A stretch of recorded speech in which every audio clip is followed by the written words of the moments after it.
having to cancel. You do it for the safety. I think if we were so persistent about trying to force a wedding, it just makes it so much about the wedding. That part is fun, but at the end of the day, it's about something much bigger.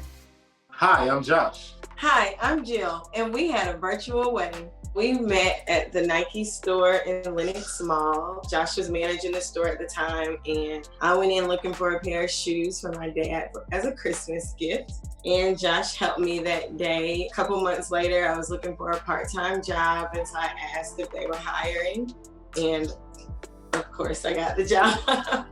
He is Jill's biggest cheerleader. Whenever we bring a significant other around and they can hold their own, it's like, okay, well, welcome, we'll keep you. She was not only excited about him, but he challenged her in a different way than other people did. She was her true self and he was his true self. Without any pretense. How did we get engaged? I woke Jill up on Christmas morning. 41 years prior to that day, her father proposed to me, and they did not have a clue. When I was trying to get her attention, she kept fighting me. I was not trying to wake up. You do not wake Jill up out of her sleep. Then I said, yo, I got your gift for you, whatnot. And she looks and she sees, because the ring box had a light on the inside. Steve goes, oh, Josh.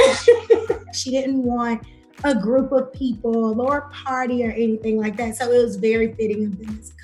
The wedding was set to take place March 28th, 2020 in Savannah, Georgia. We had a photo booth, a DJ. Instead of doing the big traditional wedding cake, we had little customized mason jars. The day before, we had a pub crawl scheduled. I was looking forward to like everybody still being dressed for the wedding and, you know, going from bar to bar and just enjoying each other's company. The ceremony was going to be held at First African Baptist Church. The church is the oldest continuing Black church in North America. It has a tremendous history. My grandparents, I guess, would have been the first members of the church. So I'm like third, fourth generation. I was blessed there as a baby. I was baptized there. It is definitely a church that's near and dear. For our honeymoon, which was planned to be in Italy, we were going to start off in Paris and then go to Rome. And we were doing the Amalfi Coast. Once cases started to hit Italy, that's when Josh was just like, Jill, I don't think this is going to happen.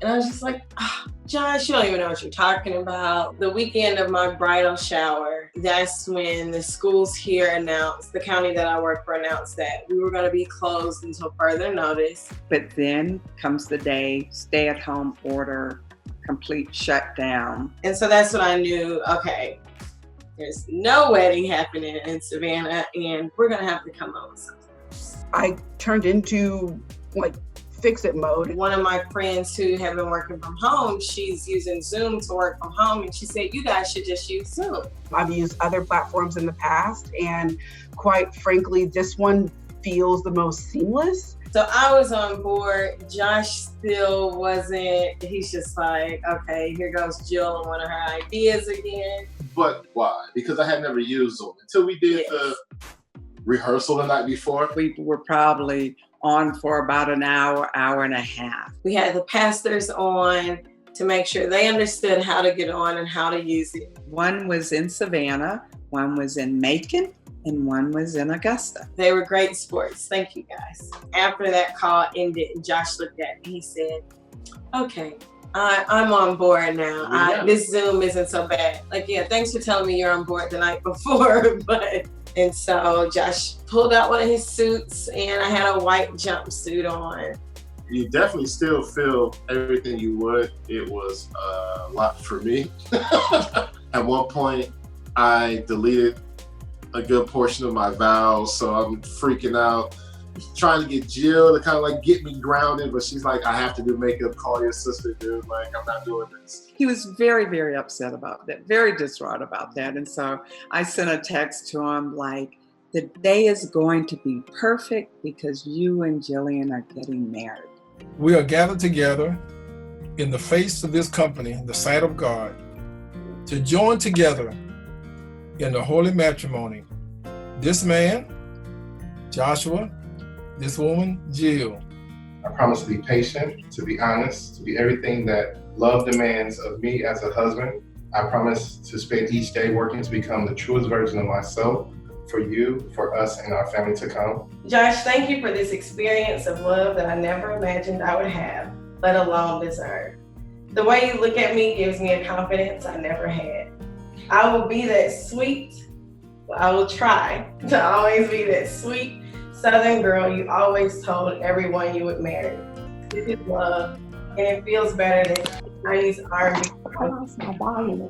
We had a little over 100 people.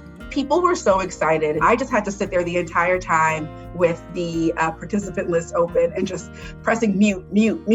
I loved their vows. You could tell it was definitely from the heart. Behind where we were standing, my brother passed when I was younger, so I had a floral arrangement that Josh had bought for me. That also warmed my heart. He bought it when I was sad about the wedding getting canceled, so I had that floral arrangement and I had a picture of my brother in the background. Mr. and Mrs. Jillian and Joshua Ayodele Ogundele. Yay! Hallelujah.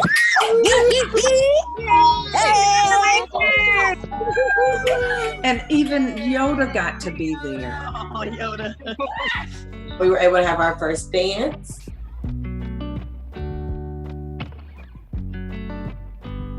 There was a fall, he did slip. Somehow, in the process of Josh trying to open the bottle of champagne, kind of ended up everywhere except the glasses and made for a very slippery floor. Oh my goodness, can we please rewind that? I immediately wanted to stop the recording so I could go rewatch it. Like his feet just in the air, just. You could not have had a better ending to it. Josh is an amazing sport and he just took it. We had our dance, our toast, and our fall. Yeah. Josh fell for Jill. Watching the two of them just truly glow in that moment. This is my best wedding ever. I think it was kind of emotional the entire time, and half the time my camera was off, so thank goodness no one could actually see me like tear up. Everybody was still dressed up. Some people stayed on. We did toast. So it still felt the way that she wanted it to be, whether anyone was there or not. It was going to be great, and it was going to be fitting for them, and it definitely was. To walk away from the wedding, but know that it could still happen virtually and that I would still get to marry this guy. I think that's what made it okay. Not being able to see my mother, my sisters, my nephew, that was the part that really that got me. But, she's still able to see it via virtual, on the Zoom and everything. But then silver lining for me was the other people that got on. Like I had cousins that I hadn't seen in 15 years. They were on. If you are the couple that's really into the big wedding and you need it, then I would, just postpone and wait on that day. If you're the couple that's, you're ready to start that next chapter, I say a virtual wedding was a great way to go. I'm fortunate that I got to have the experience of actually planning the wedding. I got to pick out the dress, pick out flower arrangements and things like that. So I had that experience and now I'm excited about starting the next chapter. We did not miss out. What is truly important is faith, love, and family. She thanked me and my husband for being the parents that we are to her, and she would hope that we all never forget what's truly important. So, perfect. What has married life been during quarantine? For marriage boot camp. But it's been great. We've never been around each other this long. Yes, we've been into a relationship for 4 years. But I enjoy every moment. Every day I wake up, I'm still happy to see my Jill, so I love it.